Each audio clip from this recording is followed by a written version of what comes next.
What's up, wrestling fans? It is another Wednesday night in the books. It is February 17th, and you are watching or listening somewhere on one of the Wrestling Inc. platforms, YouTube, Twitch, Facebook, Twitter, wherever it may be. Thank you for joining us. I am your co-host tonight, Justin LaBar, alongside the Blueprint, Matt Morgan, and Forbes, Alfred Konuwa. Gentlemen, how are we doing tonight?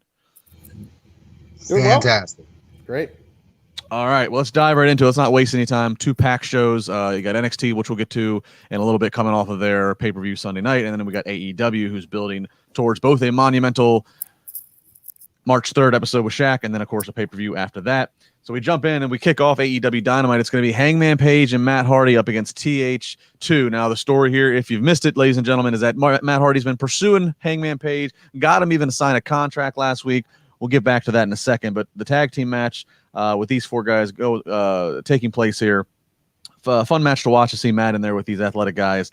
Ultimately, in the end, though, we're going to see Page with the double buckshot lariats on both guys, and then Hardy hits the twist of fate on Heligo. 1, 2, 3. Matt Hardy getting the pinfall.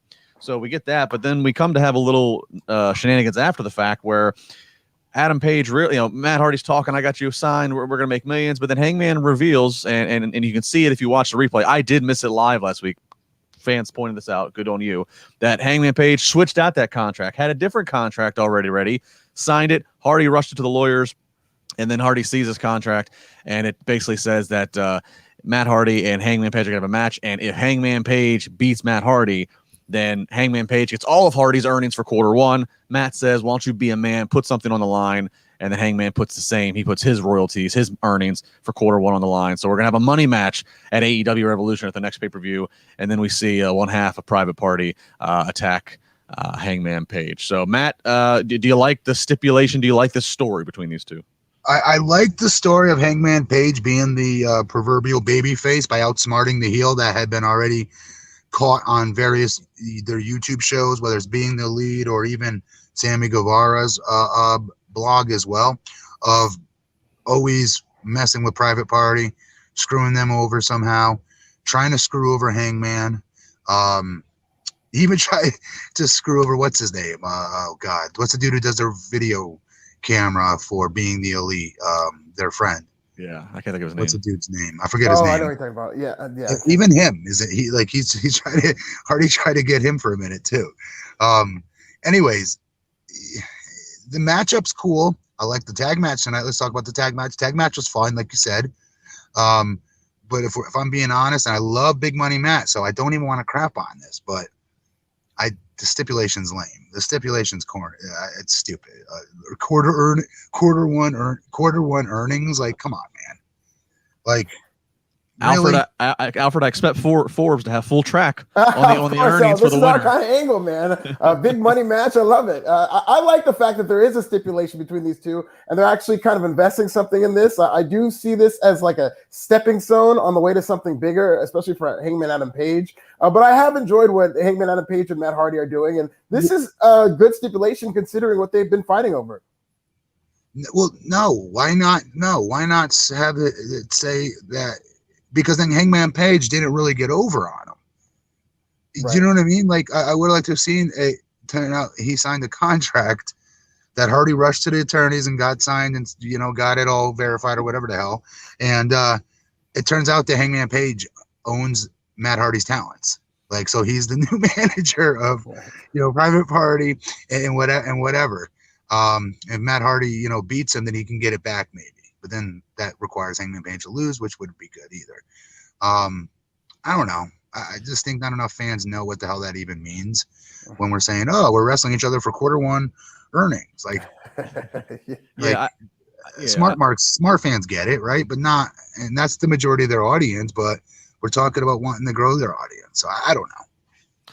Yeah, I'm a little questionable on this too, Matt. And it's kind of disappointing. It's kind of AEW is really good about being transparent, and like they even said tonight several times, certain guys weren't there because of the weather, and like they're kind of open to like talking about when things need to be changed. They don't really they try to just flow with it. But so like to do a stipulation of quarter one earnings, like what, like how are we going to see the payoff to that? What are we going to like see one of them go to the bank with the other one and or give them, you know what I mean? Like what, like I don't know. It's a very, you're right. It's a very smart mark kind of I'd rather there be a briefcase full of money that each of them had to like bring their own set of money, and we at least let's actually see dollar bills. I don't know. Like, are you going to celebrate if Adam Page is $35,000 richer? Right. Big Money Mac makes much more than that. Right. Rob Humphrey, he's putting $5 in, saying Matt rocking the Indiana hat again. Love it. Thank you. Yeah. So we'll see how this one plays out, but so a non-title match of the pay-per-view for all the quarter one earnings. Mm-hmm. All right, backstage we get Santana and Ortiz. They're talking about how they are going to go have their first title match after being in the company for 18 months. They said fear's been the reason they haven't afforded that opportunity.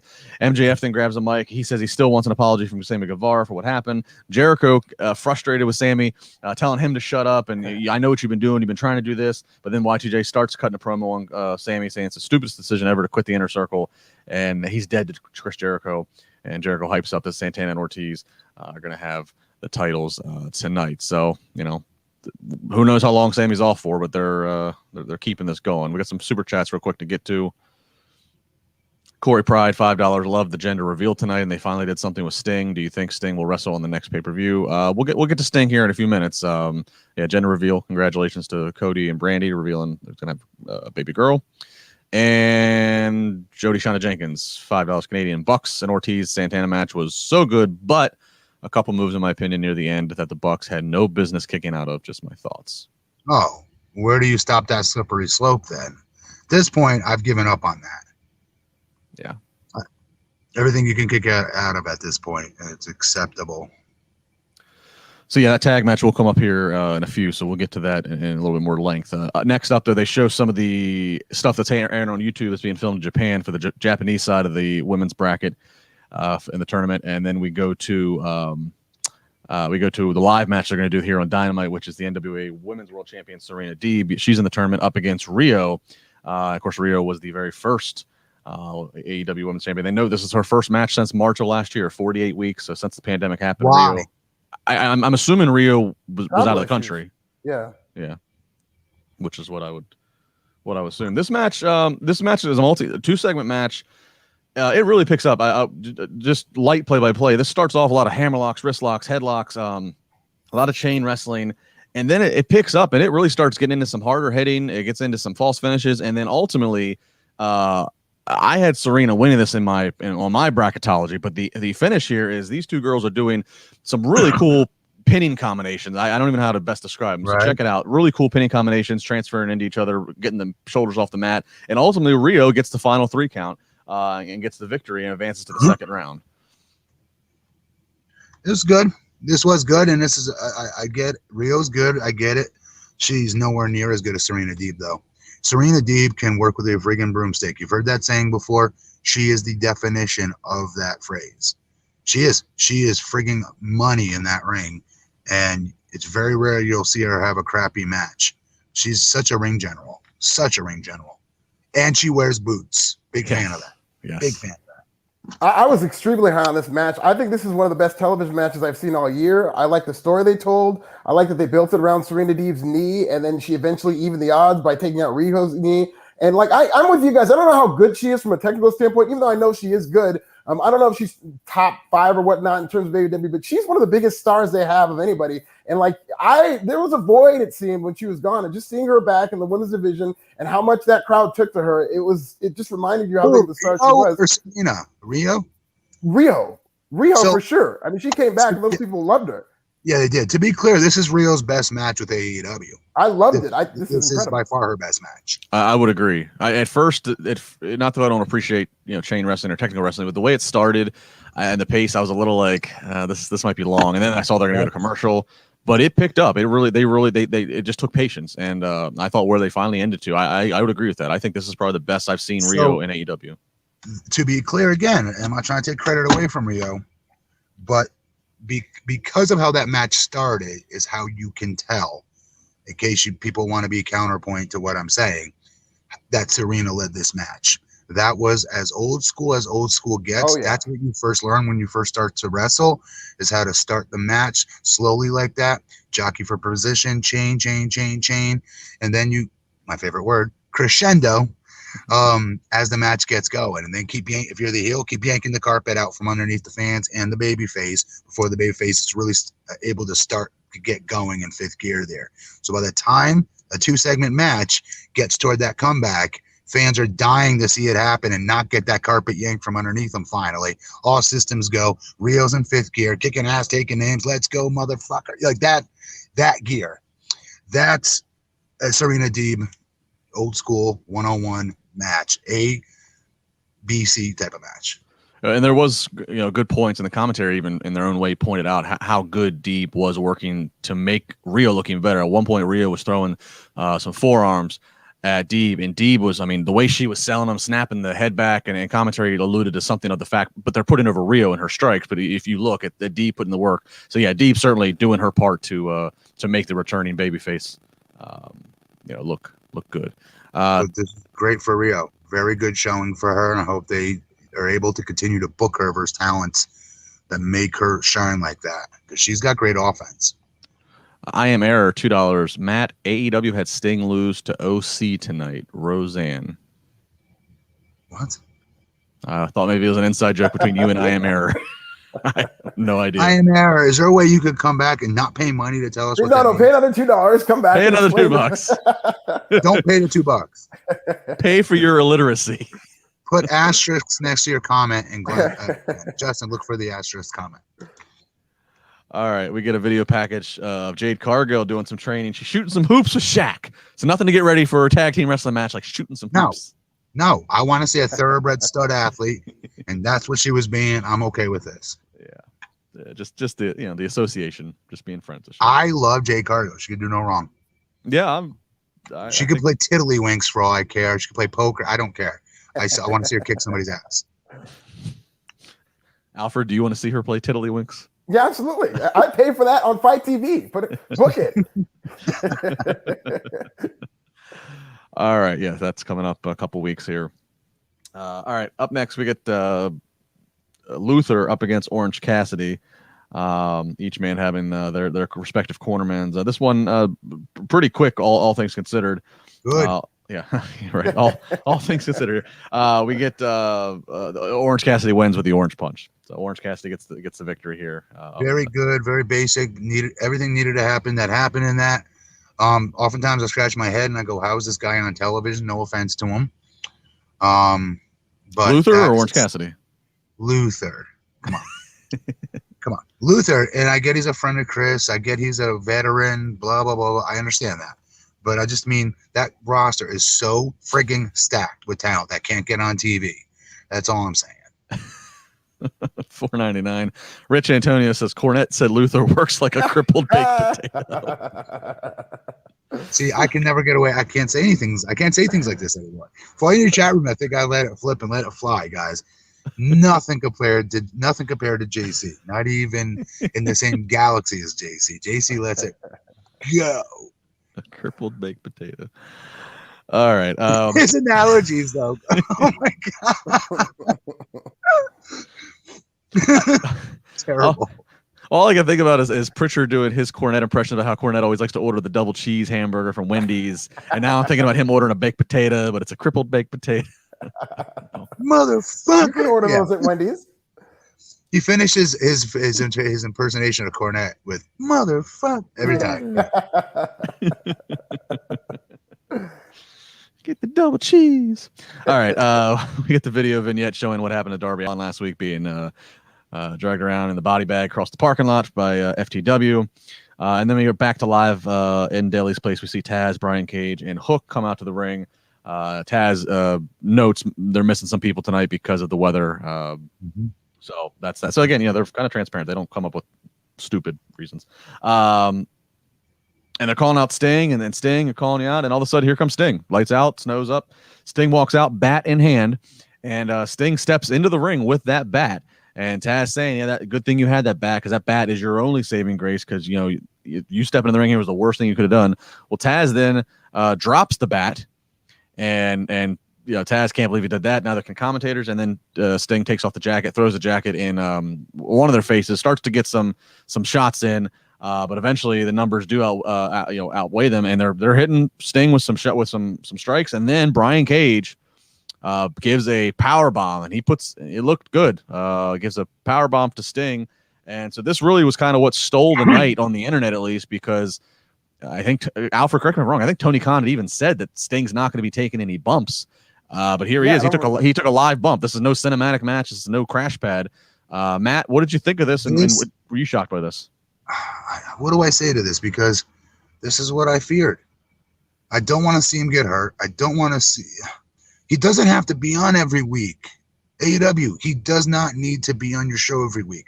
I get you're paying him zillions of dollars, but those zillions of dollars are going to be worth more and pay major dividends the more special you make him feel.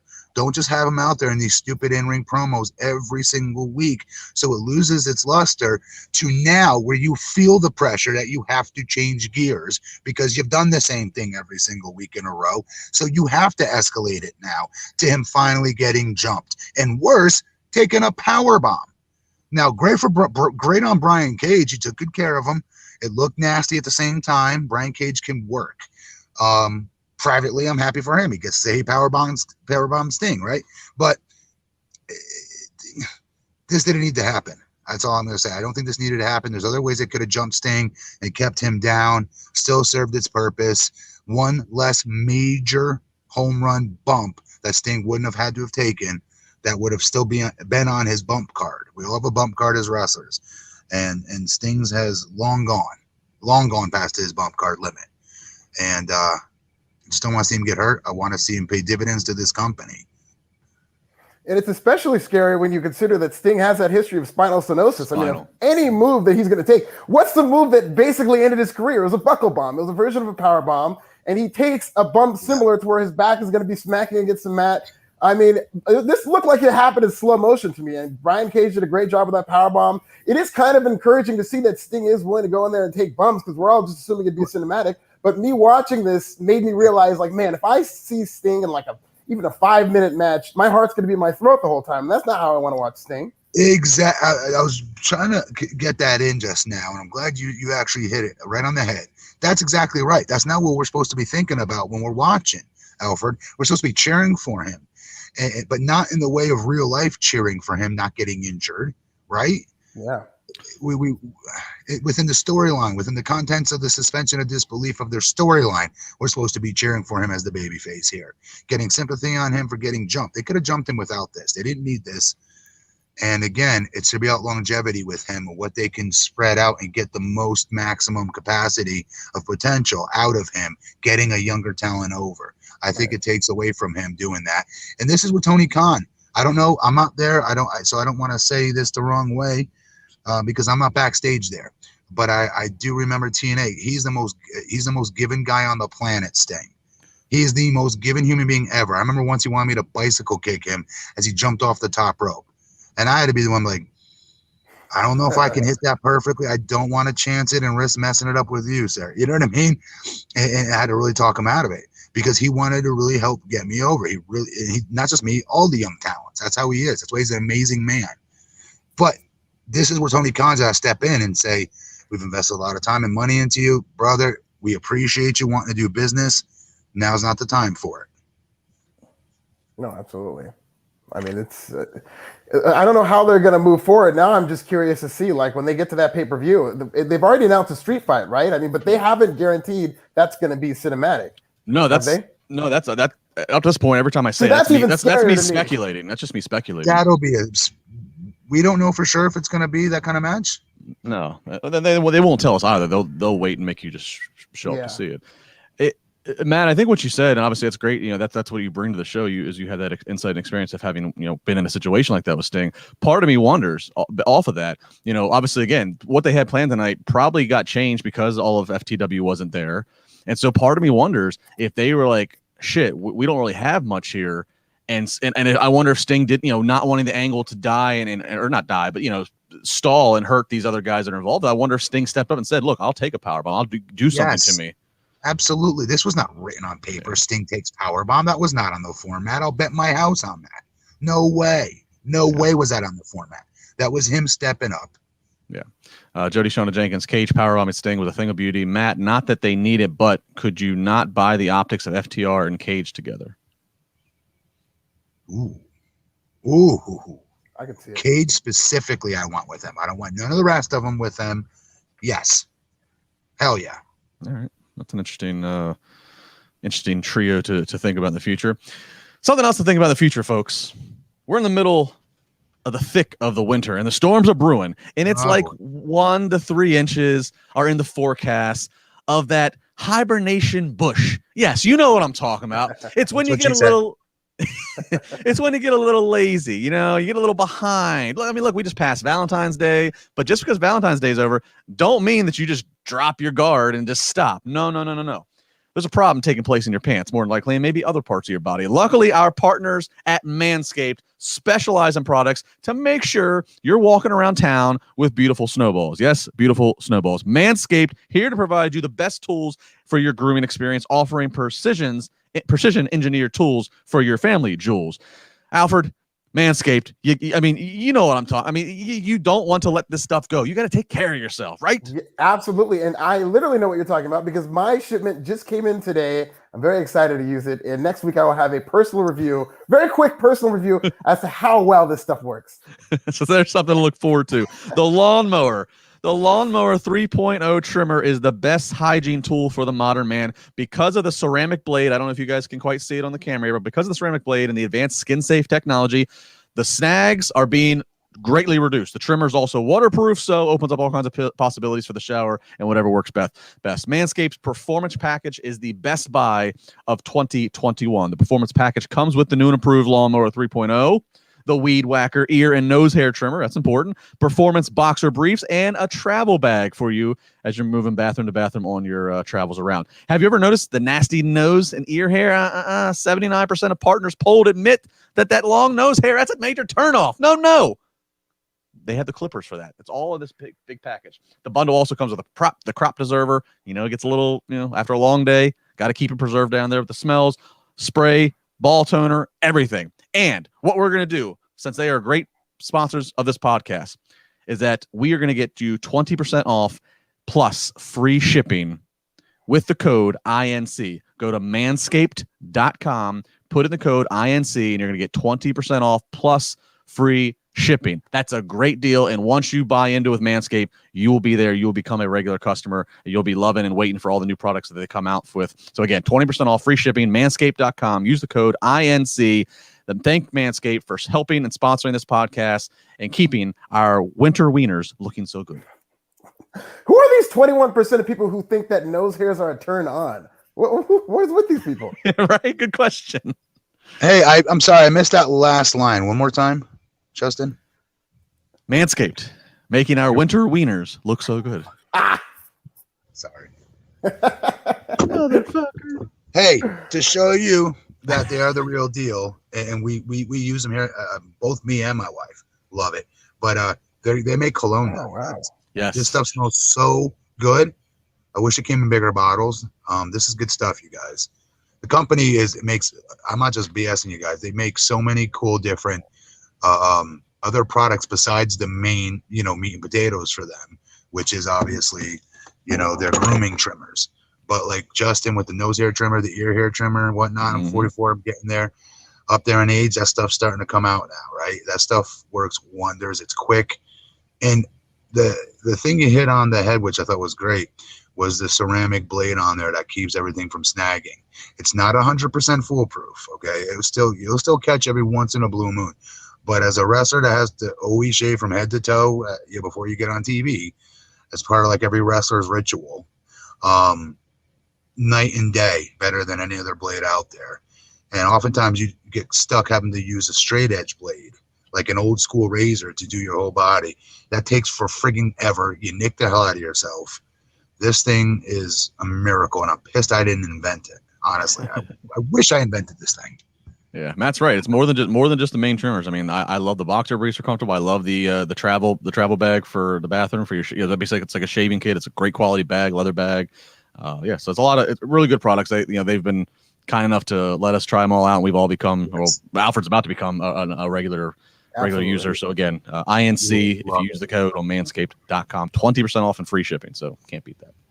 Oh, and the battery lasts for friggin' forever before you charge that thing again. I swear. Yep. You could be George the Animal Steel, God rest his soul, and you can get a lot of shaving out of it before you need to plug that baby in. Dude, we lost our charger. I had to contact them to send me another one. I waited like 2.5 weeks to get it. That thing still was going. That thing works so well.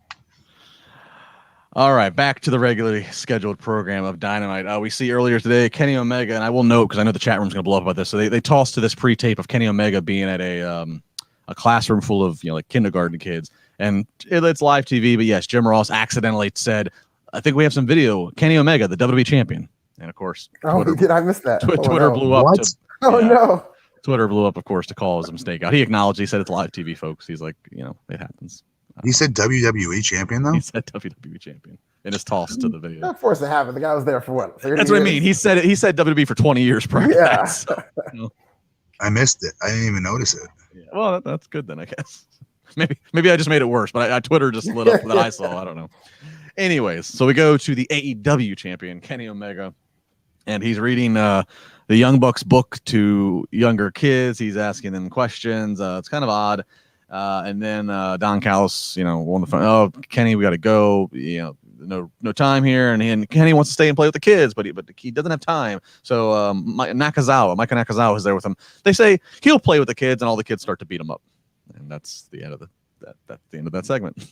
So, all right. So Kenny, you're a main eventer, dude. You don't hang out with Nakazawa. Just pointing that out there. All right, now we go to Kenny's former friends, the Young Bucks champions, up against Santana and Ortiz. Inner Circle is out there with Santana and Ortiz, but not too long into the match, MJF's going to go to try to help do some cheating. The ref catches him, and but ref catches him before he can go in the action, and because of that, the ref throws all of the Inner Circle out. Inner Circle equally mad at the ref, equally mad at MJF for getting them kicked out. So match continues without any outside interference. And finally, we do get Santana and Ortiz hit a powerbomb into the ringside crowd. And then we end up seeing Nick for the roll-up with the 1, 2, 3. So quick roll-up victory of the Young Bucks getting the pinfall. So, of course, retaining their titles as one would Good expect. match. This was a good match. This was a really good match. I loved and enjoyed it. But let me ask you guys a question about MJF real quick. This may sound crazy, but you tell me if I'm wrong, and maybe I am. Do you not think his trajectory was much better before he joined Inner Circle? Yeah. In a way, I think what I would interpret, Matt, is when he was doing the stuff where, like, when he was with Cody, it kind of felt like, he is on this just nonstop singles rocket. He's going to be world champion picture sooner than later. Once he joined the Inner Circle, it's kind of like, okay, we're going to get 9 months of like soap opera. Well, more importantly, I mean, I felt like after every show, I came away going, he's the best heel in the business.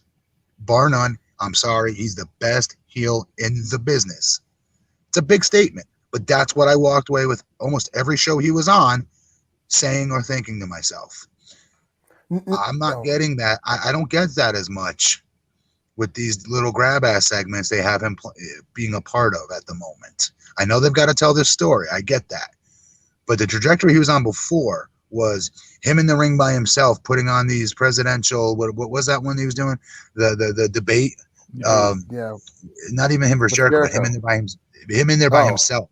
Yeah. Giving everybody what the new, a year with him as the champion would be like. That, like, he just felt like a main event heel act on a crash course to becoming world champion sooner versus later. And again, the best heel in the business by himself. Doesn't need any sizzle. He is the sizzle and the steak. So, again, when they put him in this group, I was excited because I want to see some great stuff between him and Jericho. The promos will be amazing. So maybe this is one of those deals where I just need to shut up and wait till we get to Jericho versus him. Yeah. And they get to that story that I'm waiting for. I just feel like he's in neutral right now. Yeah, but this isn't a bad neutral to be in. MJF was literally a main event heel because he was going after the AEW title. He was feuding with Jon Moxley, so he was at the top of the card. But, I mean, obviously he can't be there in a year round, so he's going to have some moments where he's going to take a step back. But in terms of taking a step back, it could be much worse. I think it's great that he's rubbing off of Chris Jericho, and that's going to lead to him getting revved up all over again. But, yeah, he is a little diluted being with the Inner Circle, but I do fully expect him to continue on the trajectory he's on. Okay. I am Errors back with $2. Luther was Sting in Be in the Elite segment with Silver. Fail. Oh, Did you get a yes. segment? I didn't see that. That was a major fail. I agree. I agree. It was on the one that being the, I don't know if it was the last being the leader, the one from Monday. But it was basically John Silver going around, goofing around and saying that, oh, I found Sting. And then it turns around and it's freaking Luther. But yeah, it was pretty lame. Okay. It was lame. It was a fail. All right. And then after that Young Bucks match, we do see Inner Circle. They come back out to start attacking the Young Bucks. So here it is. You have Inner Circle attacking. And then they show us backstage. Kenny wants to go out and help, but Callis holds him off. Says he has an idea. He whispers into Gallows and Anderson's ears. We see Brandon Cutler try to help. He gets slammed by Hager. Jericho and MJF each supply a submission to each one of the Young Buck brothers. And then finally, here comes the Good Brothers, Gallows and Anderson, commentary noting they're in no rush. They're taking their time. Oh, we thought they were such good friends with the Bucks. So again, looking more that Don Callis causing problems here. And that's kind of where we ended. They clear the ring. Good Brothers do. I just want to remind AEW, Don Callis is not going to be able to get in the ring and wrestle. So to put all the heat on him doesn't work for me. Where's the payoff going? He's not going to get. It's like when they used to put Dixie on TV at TNA. I remember going, guys, she ain't going to wrestle. Yeah. To be fair, Bubba did put her through a table eventually toward the end of it all. God bless her for taking that. But ultimately, I remember going, it's a wrong transference of heat here, because you're right, Justin. That is the end all. That is the be all take all takeaway from this is that Callis is screwing this up. He's getting between the Bucks and Kenny. I get that and I dig it. He's hilarious pulling it off, by the way, and how he does it. He's funny as hell, Callis. But ultimately, where's the payoff? Eventually, you have to have a wrestling match that pays this off for us getting pissed off at Don Callis for stepping in and screwing up their relationship and not giving us the reunion we all want to see, which is the Bullet Club being together as one functioning unit, not kind of there, but kind of not, but all the way in together. And screw you, Don Callis, for screwing this up for us. Okay, when do we get our revenge on Don Callis? Yeah. When do we get to see him get his ass kicked for it? I could see that happening, and you're going to get into it later on tonight, but the match that they announced between Jon Moxley and Kenny Omega, there should be plenty of opportunities for some crazy spots involving Don Callis if they want to do it that early. Where he'll take a punch bump like Cornette used to feed Rock and Roll Express and other babyface tag teams back in the day for when he managed the Midnights. Yes, yeah. But it's still, I don't know. No, it should be Kenny getting the heat here, is what I'm saying. Right. Yeah, I always think if in 1990, 97 and 98, if what we're doing now was a regular thing, podcasting and live reactions like this, widespread, I always think that when Vince McMahon started having a feud with Stone Cold and this and that we would have been like, what? Like, what's the Vince? He's an announcer. He's not going to fight. Yeah. And then when you finally we would have. I don't think we would have seen enough of people trying to be the next Vince McMahon, a la Dixie Carter, Jeff Jarrett, and so on and so forth. All these different company owners that put themselves in the center of the main event storyline, or non-wrestling people in main event storylines as all the heat on them. Vince kind of really set that off. To be fair. That's what I mean. I can only imagine because for weeks during those time periods, we would have been like, where are they going to get to? Stone Cold. What's Vince McMahon going to do? Oh, he's going to take one punch. And then when we finally, I never forget the first time Vince walked out in the black jeans and he had like the tank top. I think it might have been for the wall, and it was like shreds. And so first the appearance was like, oh my God, that's him out of the suit. And then when he started having the matches and the way you saw that he would bump, and you're like, oh my God, like you have payoff galore matches here. I always think about that.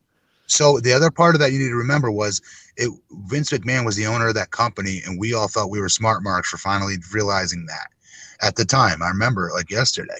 And so we thought we were seeing flashes of realism in there of Vince McMahon being this really big jerk, because it was a very good slow metamorphosis to Vince getting to the point where he was telling Steve Austin that you're not who we want as our champion, essentially. And that's what led to Austin finally having enough. It can't take no more, and stunning him, and the fans losing their shit over it. Like, that was one of the biggest pops I've ever heard, was when Vince took that first stunner. He took it like shit, but still, it was one of the biggest pops ever. He kind of just fell to the side. He did like the seizure Having thing. A seizure. Yeah. Terrible. September 97, I think in the Garden, if I remember right. Yeah, in the Garden. All right. So we see a pre-tape Brandy Rhodes saying how she's the only person who knows the gender of her baby. She didn't even tell Cody because he has a big mouth. Then we cut to live. Here comes Cody and Brandy come out. They get to the stage and pink fireworks. Pink pyro goes off. It's a girl. So congratulations to them. They're going to have a girl, and then that segues in rather to Cody going over to the commentary desk. He also announces that there's going to be a Face of the Revolution ladder match at Revolution, where the winner will get a TNT championship title shot. 6 wrestlers in the match so far. The only 3 that are announced are Cody, Scorpio Sky, and Penta L0. So I like the Scorpio Sky's in this. Yeah. One can make the argument, well, what has he done enough to get it? Like, he did plenty. They just forgot about the poor kid for like months on end because, again, they have such a stacked roster. But that dude is a singles act. He's a major singles act, a proverbial right underneath that main event slot, ready to break through, in my opinion. He's been ready to break through. Completely agree. Great look, great athlete, everything. Oh, God, what a great look. Yes, great promos, too. His promos, he's smooth. He's funny. He knows when to be serious. Go back and watch his promo versus Jericho. Do you remember that? Went face-to-face versus Jericho when he's like, I know you don't think I'm going to beat you. Nobody thinks I'm going to beat you. I'm going to beat you. I believed him. Yeah. So, for all those accolades, just put him over. This will be this ladder match will be a huge chance. This could be a big chance for him to shine and break out. I'm so happy he has this opportunity because, mark my words, he will steal part of that match. You watch. So Cody's out there on commentary for the next match, which is FTR back from their 2 weeks of suspension for what they did for kidnapping Jungle Boy, or Marcus Stone, excuse me. So FTR up against Matt and Mike Sydal. So Matt Sydal, obviously very well known, formerly Evan Bourne in WWE, but Mike Sydal, his brother, not as known, but of course, if you follow Dragon Gate or stuff in Japan, as they alluded to in commentary, you've seen him before. Very athletic. This was fun to watch the clash of styles between FTR, who's very old school, and then the brothers. Ultimately, though, as you figure, FTR hits the big rig. Gets the victory 1, 2, 3. After the match, they call Doc Samson in the ring, and then they end up going through the Doc's doctor bag, pulling out some scissors, and are about to cut Mike Sydal's hair until lights go out, and then lights come back up, and Jurassic Express is in the ring, and they go at it with FTR. So this was a great mix, believe it or not. We normally call it a clash of styles, like you said, Justin, but because FTR is so damn good, they know how to feature everybody's high spots, play to everyone's strengths, hide their weaknesses. They're very good at putting those style of matches together, I think, which is crazy because but they always knocked, spot monkeys and calling them spot monkeys. And all you guys care about is high spots, blah, blah, blah, blah, blah. But they wrestle their best when they wrestle those types of talents because they know where to put those in the matches to where they have the highest, again, my favorite word, crescendo point to build in each match to get to that high spot. And I like the Sydals being a tag team. I think it just adds to the most stacked tag team division in all of wrestling by far. Not even debatable. I think they should be a tag team, the two brothers. I do. I think they should be a tag team. Granted, they're not going to be used much, right? Maybe on Dark because of how many other good tag teams and talents that are on this roster. But Seto's past his, I don't know what the word is. He's still very good in that ring, but I would not be putting him in front of other talents on that roster that are younger and still are trying to get to their mark, if you will, in this business. Well, yeah, all the other talents that AEW has, and by the way, every other promotion they apparently have unlocked the door for to come in on their show. Oh yeah, by the way, forbidden door. The forbidden door. I mean, I think whatever Sydal's ceiling is as a singles guy, as talented as he is, I think it would be much more as a tag team act. Even if they are cycled out, I could see them, even competing for the tag team titles one day because they were just so impressive tonight. And I know a lot of that is FTR being one of the best tag teams in the world, but these two are seasoned professionals who are great high flyers. I want to see more of them. I want to see them work with Top Flight and the acclaim of some of these younger tag teams to get better. But I definitely want to see more of the Sydal brothers because they definitely opened my eyes tonight. For sure. Jody Shauna Jenkins, $2 Canadian, loved how Mike Sydal got in and out of the ring. Yeah, every time he got tagged in, he never stepped in the traditional way. No. Go back and watch who started that. I could be wrong, but I could have sworn it was always Alex Shelley that used to get in and out of the ring that way. Go back and watch. I was always impressed with that. I'm like, I would totally fall. I would mess this. Right. It's not even a spot with anybody else where you got to worry about them not hitting their mark. This is you just trying to get in the ring. Tripping. Yeah, right. The risk you put yourself at. All right, so we get a rundown of matches for next week. We get the reminder that at Revolution, the AEW Women's World Champion Hikaru Shida, she will face the winner of the tournament. We get a backstage of Jon Moxley cutting a promo in response to Eddie Kingston, and just again, just furthering the fact that he and Kingston just still have not settled their issues, and that he's still coming for. He's going to take on Kenta on February 26th in a New Japan sanctioned match, and then he's coming for Kenny Omega's AEW World Championship. Showed Dory Funk Jr. He's in the crowd.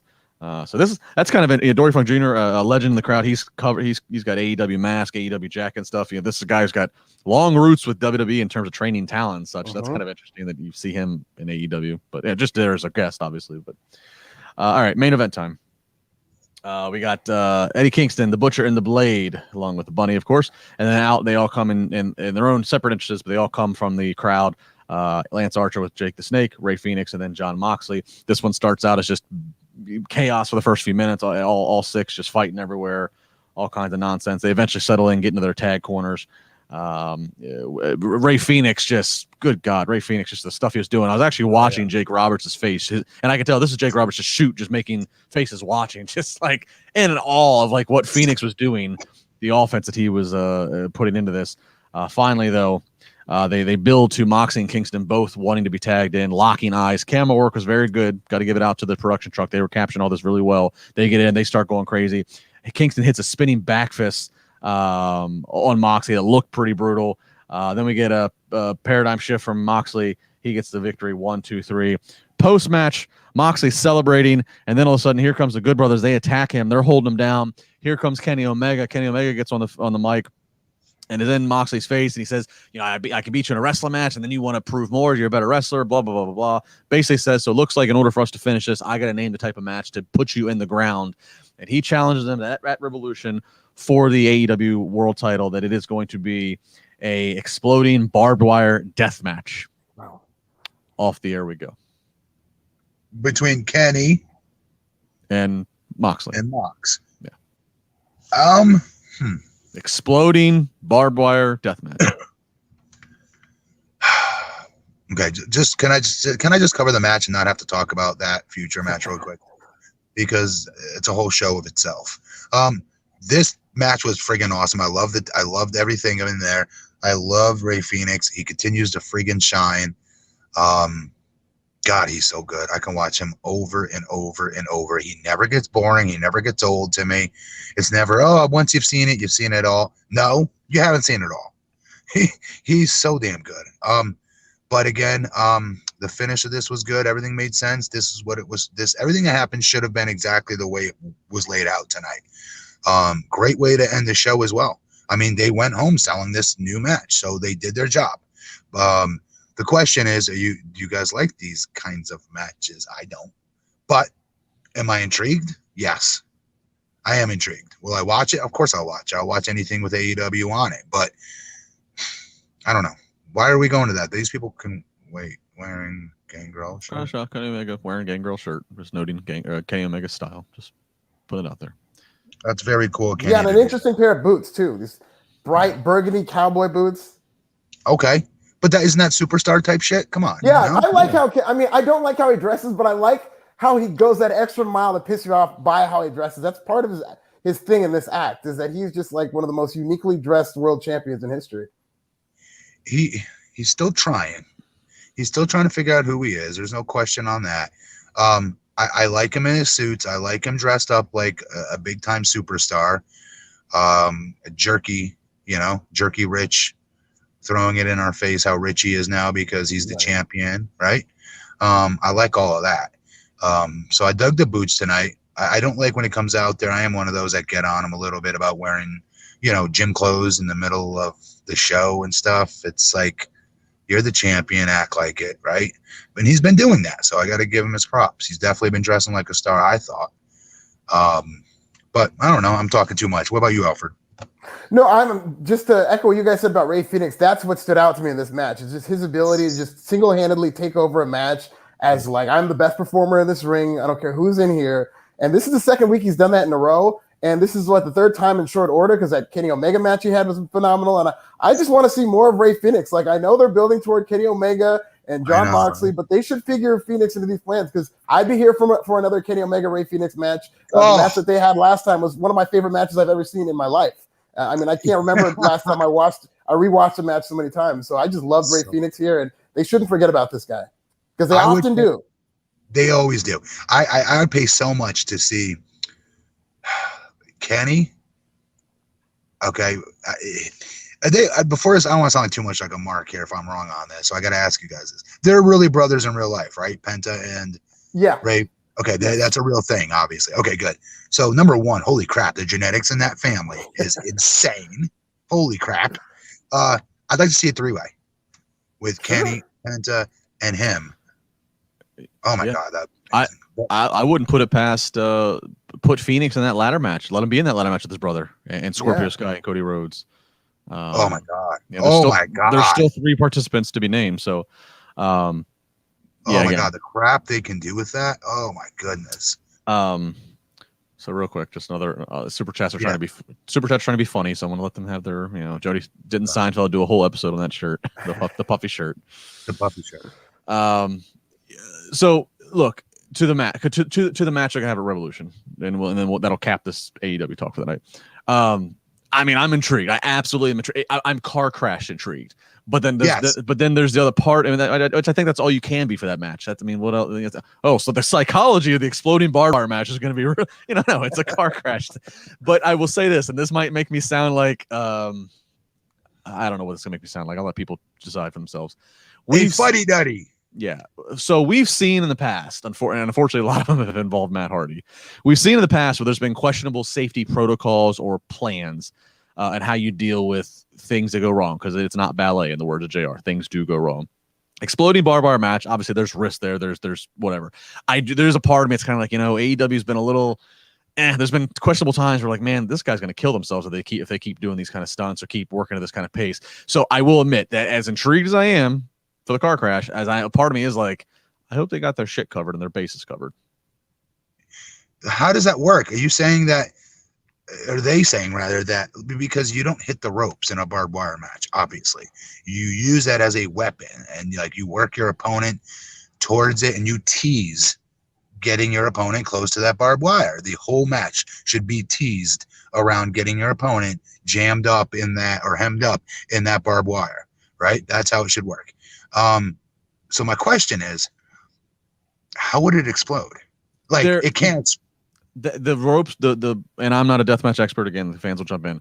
From the best I can remember, I remember seeing like the old like Cactus Jack and there would be like explosive that they would slam and do bumps like pyro. On the mat. Like pyro. Kind of like what they do with the Inferno matches. Every time somebody takes a bump, the fire goes up in the air. I don't think they do that for every bump in an exploding death match, but they do it for a lot of them. Was where the the explosive looks like it's going off on the person themselves. Yes. So then how? Okay. But like in the Inferno match, that didn't hit Taker or Kane. Like you said, he body slammed in the middle of the ring, and then the peripheral of the ring fire went up. Right. Yeah. They were in the middle of the ring. We know it didn't hit them. So like for this, I'm wondering, does it explode as soon as somebody touches the barbed wire ropes? No, the ropes are separate. The ropes are barbed wire. It's almost like there's explosive things in the ring, and they slam on those explosive things, and that explosiveness is going to explode on them. That's the gimmick. Like pyro. Pyro. Yeah. I mean, at least that's what I always remember. I don't know if it's evolved, and if I'm not caught up on my deathmatch evolution technology, but be proud of it. Be proud of not knowing that. But it's like it's blunt terms, Matt. The perception is you're slamming somebody onto a bomb, onto a low grade bomb. That's what it is. Yeah, like C4. Yeah, exactly. So again, I'm sure some deathmatch encyclopedia fan out there is going to ram me up and down how CCW guy. That I've missed the evolution and the newsletter of how we're doing our death matches in 2021. If the Necro Butcher is in the chat, let us know what we messed up there. I love Necro Butcher. I grew up with that guy. opposite of like I used to watch him wrestle. I used to watch it on tape. And I've been to a couple autograph sessions like that he was there, and I just marked out huge and like sat next to him, asking him question after question, like a little kid, just because I was a huge fan of his. He was like one of the first ones I watched of my age group that was doing that stuff, and I was with WWE at the time, and I was so blown away by that stuff that he was doing. Granted, I knew it was garbage wrestling. Don't get me wrong, but still, there's a part of me going, I wouldn't do that. I'm not crazy and sick enough to do that. God bless him, because I can't. Whenever somebody says they love Nick Butcher, I always think, and we were talking about the movie The Wrestler this morning because Pauly Shore posted that thing on social about it. I think in the movie The Wrestler, when he's talking to Mickey Rourke and they're having their pre-match talk, he's like, sir, he's like, I don't look good, but I feel good. he's like, I try not to do any crisscrosses, but we can do the staple gun. And Mickey Rourke's like, the staple. I just love that conversation. If you never watched The Wrestler, go watch. Yeah, it's an awesome He's movie. Insanely intelligent, very well read too. I don't look good, but I feel good. Here's FH with some super chat money. Sent a chat, but Heel LaBar missed it. Wanted to say thanks, Matt, for responding on IG to all three guys for the reviews. Makes lockdown work 10 times easier. Thank you. I'm glad to. Oh, no worries, brother. And do we have any more super chats? I don't think so. All right, so that was AEW Dynamite. So Shaq having baby girls, exploding bar death matches. It's all there for you. All right. Final thoughts on the AEW. I thought you said Shaq is having baby girls. Yeah, that's what I thought you said, but then you're Shaq, having baby girls, Shaq, the baby girls having a death match. I was gonna say Shaq's having kids too. Who would have thought? I liked it. It was a good show. Great show. Loved it. Had a lot of really good stuff on this that really stood out. But all around good show. That tag match was insane. Yeah, I love the women's match. I thought that was one of the best things on the show. Women's match was friggin' through the roof. The last main event match through the roof was friggin' awesome. And what was the beginning of the show that we really dug? The Hangman and Matt Hardy. Yeah, that was. I mean, all the matches were very good. Every match on here, actually. Yeah, and you're starting to be able to tell. You're starting to be able to tell when they have a women's match and it's a women's match. They feel confident. They're putting it at the 8:30 mark. Yeah. Right. If it's a match that they kind of think, we're not sure, they bury it just before they're going to go into the main event. So when they put that match to all the points you said earlier, pleasantly surprised me, was one of the best. $9.99 super chat. Hang on, yeah. Supposedly Kyle O'Reilly suffered a legit seizure after NXT off the air. No, I hadn't heard that. That's too wow. bad. All right. Well, we'll look. What did I miss after? What did I miss on NXT? I don't remember. Well, it's after it went off the air, so we didn't see it. I guess it was. How did it end though? The ending stunt was Cole did that suplex to him on the steps, and then Cole stands tall, and O'Reilly was selling, I thought, on the outside, but I do remember a bunch of refs coming around him, but I just figured it was selling. There were a lot of refs out there, but I didn't think anything of it because there was a lot of brawling. All right, well, let's go to NXT. Alfred. I'll try to do some digging here. Please, speaking of Kyle O'Reilly, he did start the show. He comes out, he's pissed off. He says he keeps replaying the moment in his head when Adam Cole turned on him at NXT TakeOver Vengeance Day. He's shocked. It was supposed to be special, but you ruined it. Roderick Strong comes out, tries to kind of vouch for Adam Cole, but Kyle O'Reilly says, I don't need to hear that shit from you, and they bleeped it out. Finn Balor comes out. He says, get in line because he wants some of Adam Cole. And that brings out Lorcan, Birch, and Dunn. They attack Finn Balor, Roderick Strong, and Kyle O'Reilly is setting up tonight's main event. Okay, really quick. Why do those two have anything to do with this? Who's those? Lorcan and Birch? Yes. Yeah, I guess they're just for now. They're the opposition until they decide what next major step to take with the Undisputed Era.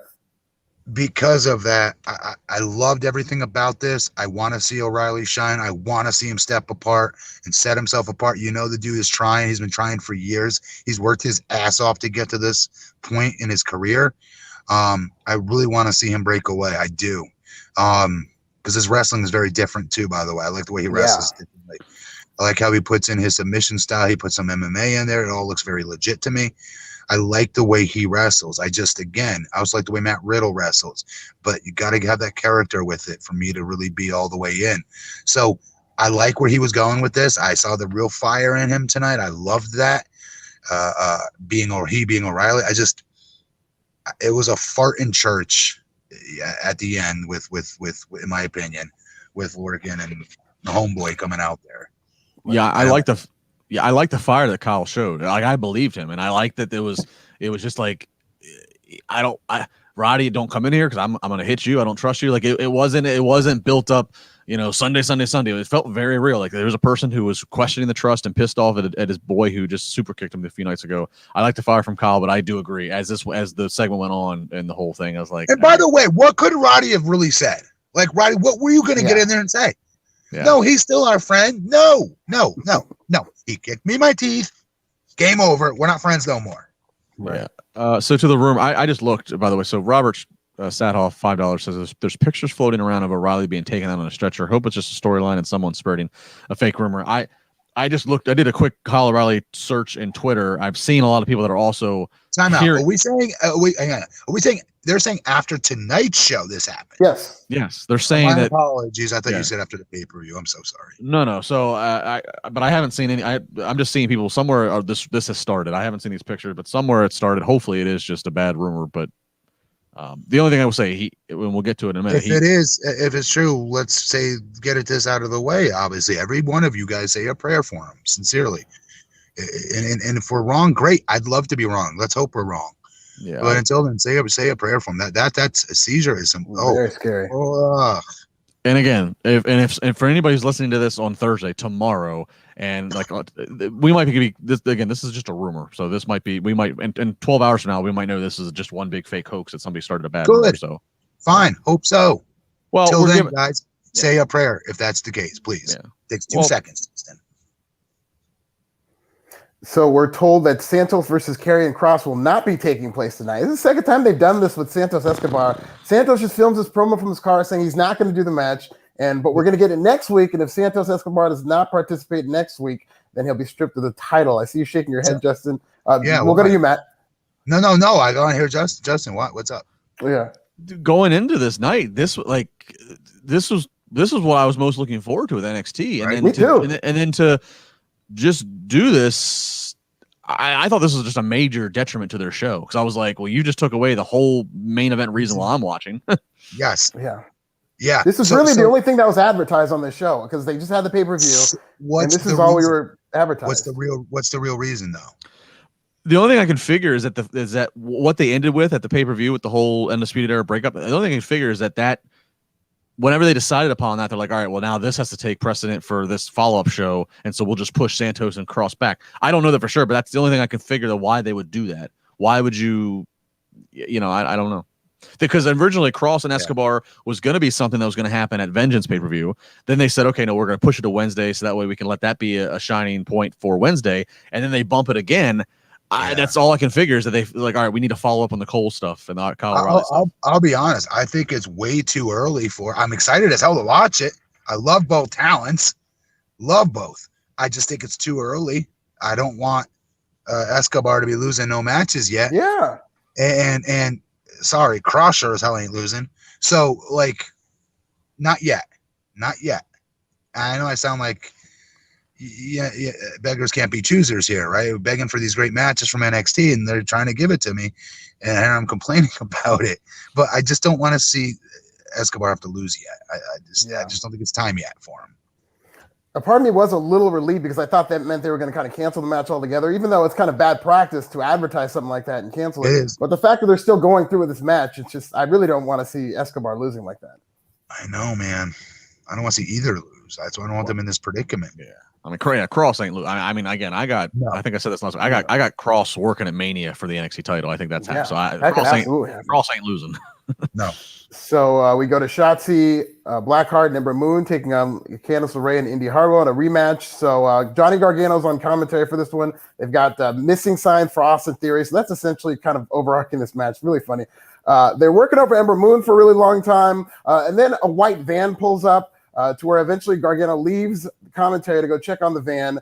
Hartwell and LeRae are looking to put away Moon with a double team move, but Gargano comes out with Austin Theory after they show him snooping around the van. So he's got Austin Theory, takes the hood off. He's in his underwear. And then Ember Moon rolls up Indy Hartwell because of distraction. But the way he just kind of celebrates that they found Austin Theory, they don't really care if they've lost. They all kind of go over there and huddle around Austin Theory. And so that's the shining light, is that the Way has found Austin Theory. We don't see Dexter Lumis, not that I saw. Maybe he was in the background somewhere. But what did you think about this, Matt? Really quick, dumb question, but do we have proof that Gargano didn't do this somehow? Well, we saw when they walked to the ring on Sunday before Vengeance, when all four of them walked to the ring, and they showed the replay again tonight. Loomis comes out of the shadows real quick and like puts like a rag over. Yeah. So I mean, so okay. I just want to make sure. I thought it'd be funnier actually if Johnny did this just to set up to be a distraction. But anyways, anything Johnny touches right now has been gold. This was no different, especially him on commentary. Like I was pissed he left commentary because for me he was killing it on commentary tonight. He was very funny. He was arguing with Beth Phoenix, talking about how there's a conspiracy against them and how there was an injustice last week. And he goes, "This is the biggest screw job I've ever seen." He reminds me. I think I might have used this. I might have used this example last week. So Gargano with his comedy and his timing and his racing, trying to come up with an excuse. He reminds me of like Ben Stiller and like when Ben Stiller's in his comedy movies trying to like come up with why he's doing things. That's the cadence I get, which is not a bad thing, by the way. It's like the stream of conscious kind of bumbling, but like really mad and flustered. He's very good at doing that. Yeah. Real quick, Steven Marcachilli, $4.99. Does Cross go to the main roster without winning the NXT title belt back? Give him the Goldberg streak. Would Brock work with him? Yes. I mean, I think Brock would work with him. Yes, I do think he would if you're asking, like if they, but that's neither here nor there. The bigger question is, does he go to the main roster without winning an NXT title? I can see that. Yeah. But I could see him. I mean, he's clearly on a path to winning it, and WrestleMania's around the corner. To Justin's point, so I could see him winning it, this year and being he could be on the main roster maybe later this summer. I don't think that would be too long at all. No, and if Vince has not watched Cross live, once Vince sees Cross at WrestleMania, I think Vince will. Game over. Yeah. It might be like one of those things with Lashley where they're just trying to keep Cross away from Vince so he doesn't see him, but as soon as he does, he's like, "All right, I want him yesterday." Goddamn, pal. Sign him up. So we've got backstage Kushida. Oh, no, we get a Pat McAfee promo, which is really funny. He's just kind of gloating that he was right all along about Adam Cole. I love when heels do this whenever a babyface turns. He says, use the hashtag Pat was right to send him the apologies because he was talking about Adam Cole the whole time. So just classic like Bobby Heenan talking about Hogan, Yeah, yes. Thank you, Alfred. You and I are on the total Piper. Yeah. I love it.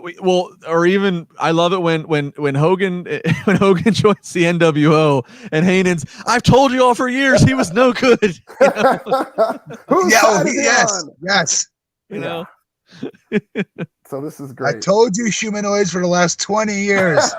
Fans are throwing trash on Mean Gene and Hogan, and Heenan's just like, I told you so. Celebrating. Yeah, it's great. I love that.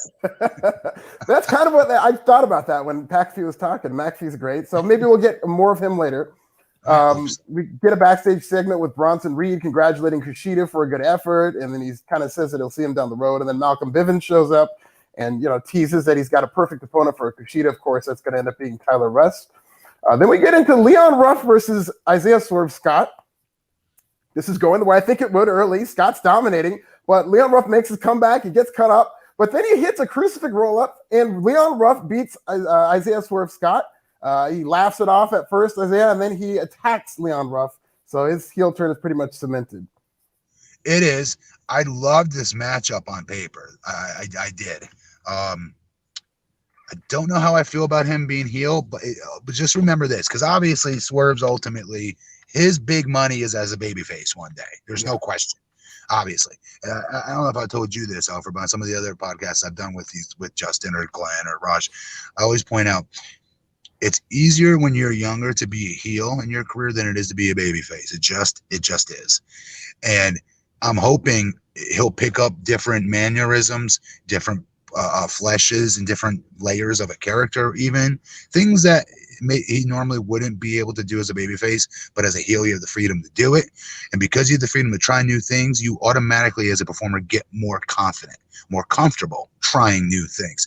And once you're there, it is smooth sailing. You're throwing all these different things out there on house shows and things of that nature that they're not doing now, but trying new things out, and you become a much better, well-rounded talent for it. So when the big money's in him as a babyface, he's going to be so ready for it. It's not even going to be funny.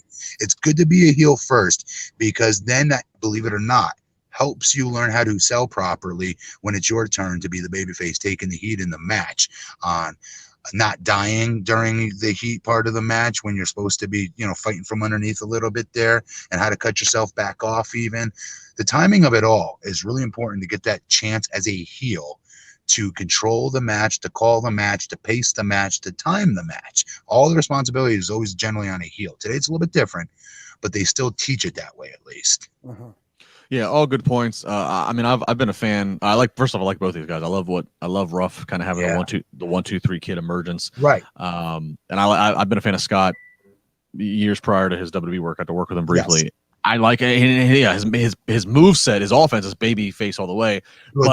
But I also think that that's kind of a crowded market right now in NXT. So I like the fact that they're it's a lot to what Matt said. They're gonna kind of force him to maybe even step out of a comfort zone. But the way he looked at the camera, the way he was kind of taunting after his actions, I was like, all right, yeah, you look like a heel badass. I can see it, and so I'm here for it. Guess what? That's gonna pay dividends because he doesn't have that gear as a babyface right now. That a babyface with fire needs every once in a while. We want to see a little bit of that cocky badass in our babyfaces nowadays. So it's gonna pay dividends to him in the future. I still think he's got major money in him as a babyface. Seriously. He really does. He's got great facials, to your point, Justin. And I know he's got a great podcast too, Swerve City, and he shows a lot of personality on that podcast. So there isn't a doubt that it's in there. So hopefully he can manifest that into a heel character. But I really, I'm excited to see, as long as they invest in him, because they seem to be very start and stop with Swerve Scott. Yes. Yeah. Yes, they have. You're right. And Alfred, you're right. His podcast is fun. He does his podcast with one of the guys he does it with, Montezi, who I've spoke about on the show before. Montezi did my theme music. He does Big Swole's theme music. I think he does Sammy Guevara's theme music. And there's a cast of other characters that they're all really entertaining. And it's a fun podcast that they do. You get to see a lot of personality out of Swerve. Yeah, so you can check that out. It's actually on the WWE Network now, I believe. Super chat real quick. Nathaniel Cook, $4.99 says Cross and LA Knight program will be money. Knight's mic skills versus Cross's intensity. Oh God, yeah. Oh yeah, dude. There's no way LA Knight is not bringing up the misses during a promo. There's no way around it. He's such a scumbag. That's what he taught. That's what he is. Like it's money. That feud would be money. So we get Casey Catanzaro and Caden Carter versus Aaliyah and Jessica Mea. A bit of a rough match, couple of botched spots, but then Boaz shows up. He's kind of standing there, and then the finish comes when Catanzaro and Caden Carter, they hit like a neck breaker, top rope splash combo for the win. Casey goes to confront Xia Li, but Xia puts like a dark mark on her hand. She says, "Next week, I will purge you." So it looks like we're getting Xia Li versus Casey Catanzaro next week. Cool with me. I dig that. That'd be good. I love the Xia Li stuff. We didn't see the Tian Shan or whoever the 1,000-year-old figure is, but I'm all for the Xia Li stuff. I love this backstory. Yeah, and Casey could bump like hell for Xia if they decide to do something creative enough next week, make her look like an absolute monster. Mm-hmm. Yep. Then we get this trophy presentation. MSK comes out. They're really excited. They hug Beth and they challenge Orny Lorcan and Danny Burch. It's very humble stuff. Then Raquel Gonzalez and Dakota Kai come out. They get "You Deserve It" chants. They're talking about how happy they are to win this until they're interrupted by Baszler and Nia Jax.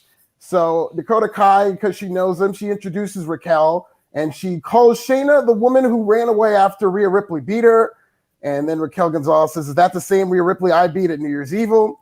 MSK and Beth Phoenix are in the corner eating popcorn. Nia Jax does this Dusty impression saying that Dusty used to call her one big, beautiful, badass bitch. Raquel said Dusty never met me. And after this, they're just kind of going back and forth. Really good stuff here. And after the music starts playing, of course, they have to get this in. Raquel says, "I'm going to shove that boot so far up your hole, they'll never get it back." Listen, I really love this. And I thought that it was really good that they didn't go over your head. They didn't beat you over the head with the whole stuff. They saved it until the end, but they actually did a good job of making me want to see not only a tag team match for the tag team titles, but also Raquel Gonzalez versus Shayna, Raquel Gonzalez versus Nia. I think it would be incredible business. I want Nia versus Raquel so bad because Raquel would whip her. She would put it on her. Did you see how big? Like, Nia Jax is big. Very. But I'm sorry, Raquel still looked freaking like a towering inferno out there, man. I'm her biggest fan. I think I've decided. I've decided this. Yeah, I liked a lot of what was here. It was funny. MSK and Beth sitting there doing the because that's one of the most famous gifs out on social media is the New Day shoveling the popcorn in.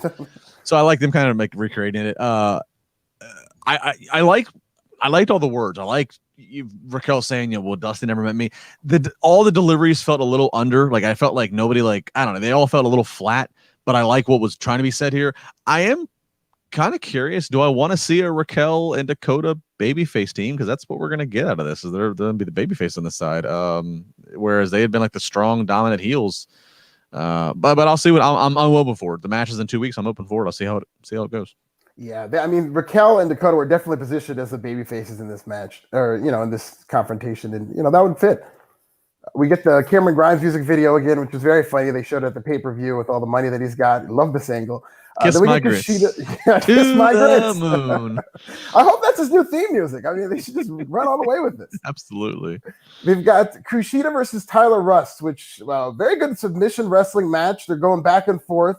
Kushida's really working over Tyler Rust's left arm. The finish comes where Kushida sinks in the hoverboard lock, and then Malcolm Bivens jumps up on the apron and he calls for the bell to protect his investment. So yes, Tyler Rust took another loss, but they did it to where Tyler Rust did not tap out. He's protecting his investment. Yeah, this is a good story. This match is really well done. This is a great follow-up for Kushida coming off the Gargano match on Sunday. I like what they were trying to do in the finish with Bivens protecting him, but even if you go back and watch it, it didn't, whether either commentary missed a mark or it just didn't come off correctly. And I know that, and Barrett tried to cover it after, and he was trying to say, well, it's obvious, Vic. It's obvious what Bivens was doing. He was trying to protect it, but it I don't know, timing, something very didn't awkward. happen. Yeah, it did, that didn't completely resonate, but it got quiet, and then Kushida looked kind of confused, and the referee kind of had to be like, no, man, you won. And so, right. It wasn't really good how they did this. Yeah. And I told you, Kushida finally made a fan out of me after this pay-per-view. I loved his performance. And this was good for him. It's a good win. He needed to get a win. So this served its purpose. It wasn't smooth, with all the other elements in it, but he got another W. That's what's important here. Babyface staying strong. Jody Shauna Jenkins, NXT just doesn't do it for me. Justin, am I way off in saying Gargano and Baylor, maybe NXT forever? Eli and Cross are the only thing keeping me. 100%. I'll answer that for you. Yeah. I agree.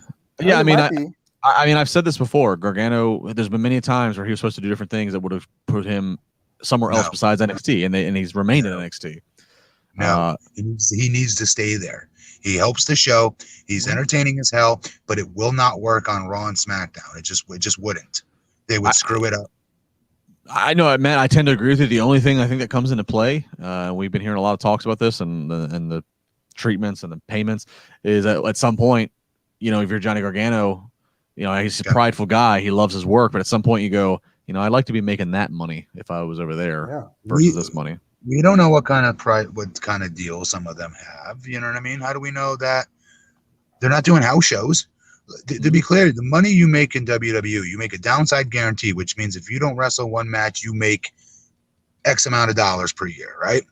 The money is in making the house shows and the merch and the pay-per-views. At least it used to be.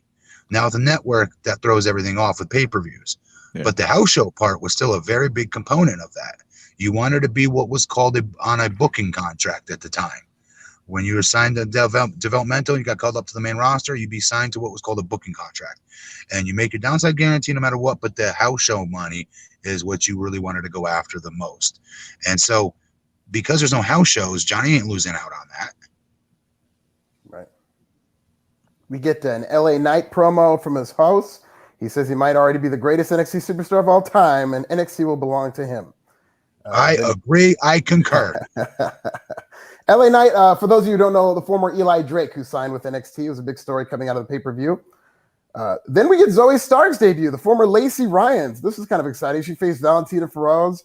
It was kind of judo style early, but then Zoe was throwing her around, hit a half Nelson suplex. Feroz kind of landed on the back of her neck here. But then she did like a modified GTS finisher, so they clearly have something planned for Zoe Stark. They really showcased her tonight. This was good, but really quick, where do I know her from? It's Lacey Ryan. She's an indie wrestler. She's been in Shimmer. She's wrestled long over the women's wrestling circuit for years now. She had a few Impact appearances too. She used to be an Impact. Yeah. Yeah. Okay. So then Scarlett. Her knee strikes look brutal. Yeah. By the way. They do. Scarlett and Karrion Kross, we get a backstage promo with them. It's a vignette where it's just saying they're warning Santos Escobar. So he has two options. You either show up and step in the ring with me, or option B, you don't show up and I find you anyways. Then it's main event time. Pete Dunne, Oney Lorcan, Danny Burch versus Kyle O'Reilly, Finn Balor, and Strong. All these guys worked hard. Really broke down toward the end where they're all brawling on the outside. It leaves Finn Balor and Pete Dunne in the ring when the dust clears. That brings out Adam Cole. He hits a bro kick on the outside to Kyle O'Reilly, and then a suplex on the steel steps that we were talking about early. Finn Balor accidentally hits a Pele kick to Roderick Strong, and when he goes to check on him, Dunne capitalizes with a bitter end, and so Dunne pins the NXT champion Finn Balor. So that storyline looks like it's going to stay alive. Justin, go ahead. We go off the air. Yeah, I mean, I keep looking at it. I expect NXT to be involved with Mania in some capacity, but we still have a ways to go till Mania. So, I guess keeping it going. Adam Cole's a heel. Here's the best compliment I can give Adam Cole. When you say Adam Cole's going to be my featured heel, I go, good. He can be a piece of shit prick. Adam Cole's going to be my featured babyface. Good. He can be a charismatic. I want to be him. My wife wants to get to know him. Like he has that ability. He has shown it character-wise and in-ring wise. So I'm here for whatever they want to do right now. I will say this, based upon him holding the title up, that's how they go home. That's how they go off the air. He's already had his run with that. I don't see him as a Gargano, as like an NXT lifer. I do think they're going to milk whatever out of Gargano, or Gargano. They're going to milk whatever out of Cole going after this world title and the Undisputed Era split. I do think he is primed for the post-Mania. Okay, who's the newbie going to Raw and SmackDown? I think he's getting set for that. I agree. I totally agree with that. Very, very good guesstimation and prediction. But he doesn't need to be around the world title right now. There's no reason for it. He doesn't need it. And I don't know why Karrion Kross isn't there already. I don't know.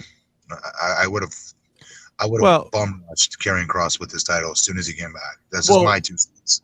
Yeah, I mean, remember he got hurt, so that they had to like cover for him, and they had to like fill something in. So I think part of it. But so did Finn. Finn got hurt too, and it irks me a little bit that I don't know. I thought they could have worked around it. Karrion Kross has a very deep character, incredibly deep character, that they could have played around with while he still held that championship, in my opinion, until he got better. I don't think they should have had him drop it. I just don't, and I don't know.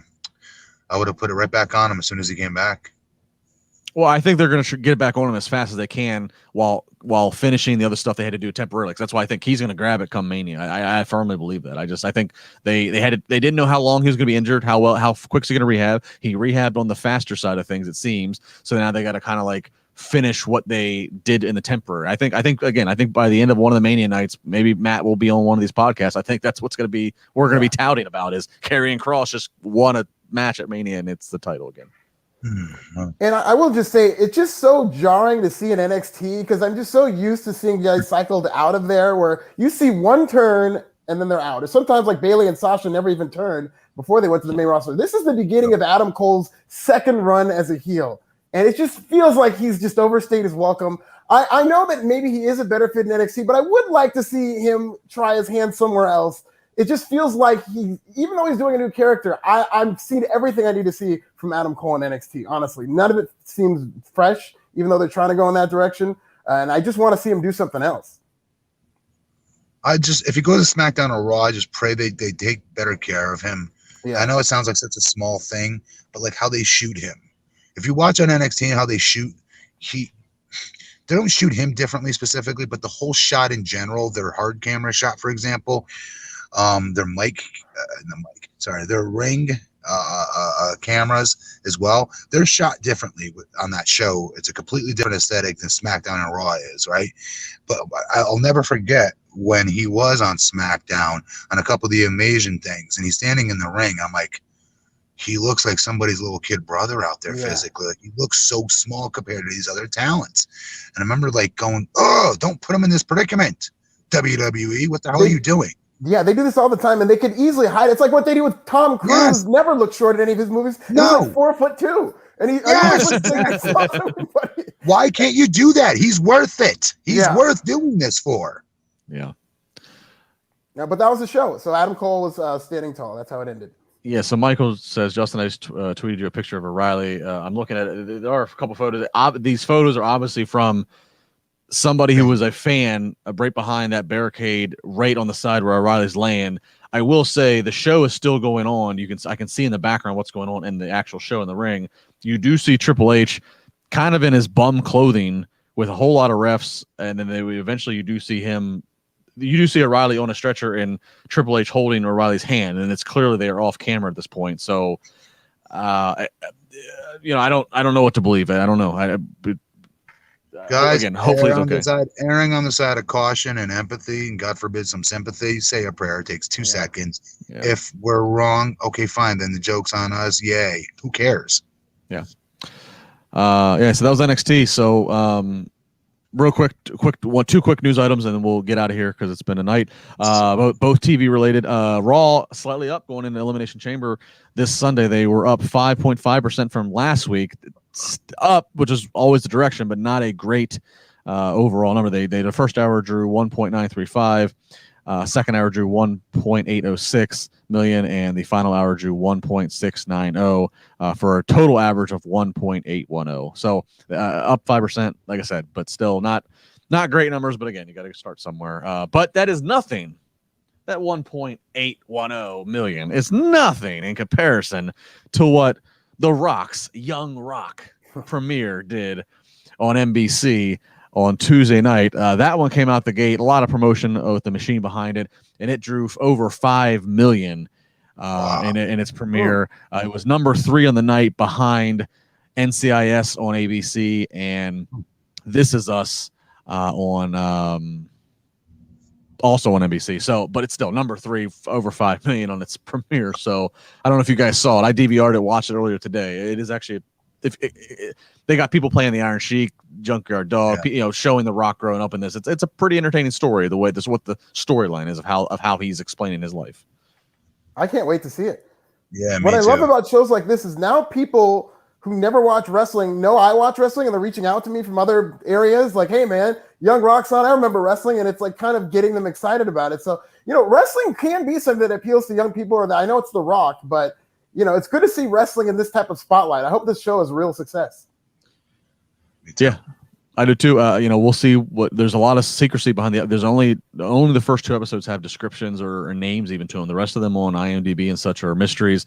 But this first one was, it talked about Rock and even the mistakes he made, stealing and some of the things he did to try to look like he had more money than he did because his father taught him, we got to work the gimmick. We have to drive a nice fancy car because the fans watch us leave the arena, even though we're living in a small 1 or 2 bedroom place. Yep. So that was that tonight. A lot of fun stuff on TV. Matt, you have nothing to plug, right? Nope. Alfred, plug Forbes. This is nasty. Read me on Forbes and get you some Manscaped. There you go. Wait, I want to plug my appearance on Forbes with Alfred Konuwa. Hey, it'll happen. Speak it into existence. We're gonna make it happen, Matt. Don't you worry. All right, he's Matt Morgan. He's Alfred Konuwa on Forbes. Check his stuff out. I'm Justin LaBar. I got Wrestling Inc. stuff tomorrow. I'm on Busted Open Radio Friday morning. Thanks, everybody. Appreciate the likes, the comments, share it. We'll be back. Somebody will be back after SmackDown on Friday night. Take care. Be safe. And yes, prayers to Kyle O'Reilly if prayers are warranted. Hope all is well.